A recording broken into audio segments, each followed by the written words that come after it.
Well, November is Early Childhood Mental Health Awareness Month, which focuses on infants and preschoolers learning the skills they need to be emotionally connected to their world. This morning, psychotherapist and 9 News wellness expert Heather Hans joining us to talk about one of my favorite topics, which are different attachment styles. Somewhere I can hear Erica Lopez rolling her eyes because I talk about this so often.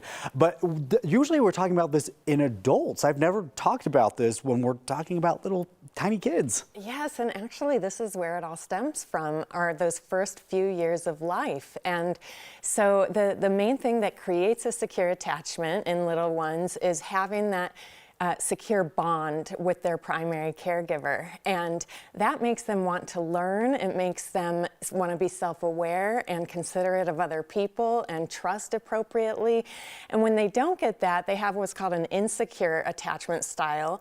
That can cause problems with their own identity. It can give them problems with relationships and learning later in life. So only half of the population got a secure attachment style, which is why I did my foundational training in it, because most adults' problems stem from these formative years and not getting what they needed emotionally. And this really does affect relationships later in life, especially with your significant other that, we're working on moving toward becoming, because people don't realize this. It doesn't matter what your attachment style is right now. You can shift it to a secure attachment style. How do we begin to instill that in kids? It's hard to think about that. What I do with them as a kid is going to impact them the rest of their life. How do I give them that best start? It is. It's a lot of pressure, but the good news for parents and caregivers is that you don't have to be perfect. So the main thing is to look for their nonverbal cues, because just loving a child isn't enough to give them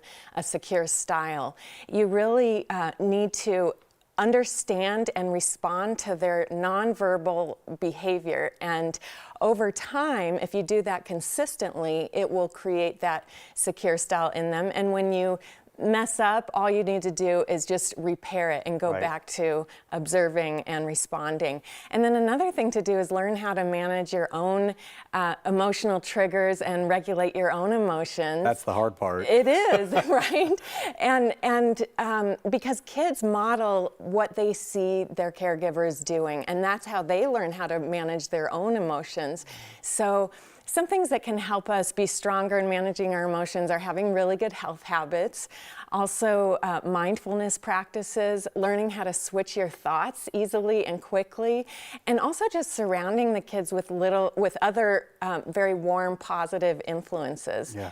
And then the third tip I would recommend is to set up an environment that encourages exploration, because when they're free to explore in a safe way, they are able to develop creativity, learn how to problem solve, and really a great way to do that is to set up a room where they have low shelves. They can explore all their games, dress up clothes, whatever. Just make it safe, and then they'll be free. Yeah, absolutely. And people don't realize how much more a child can learn when they do feel secure.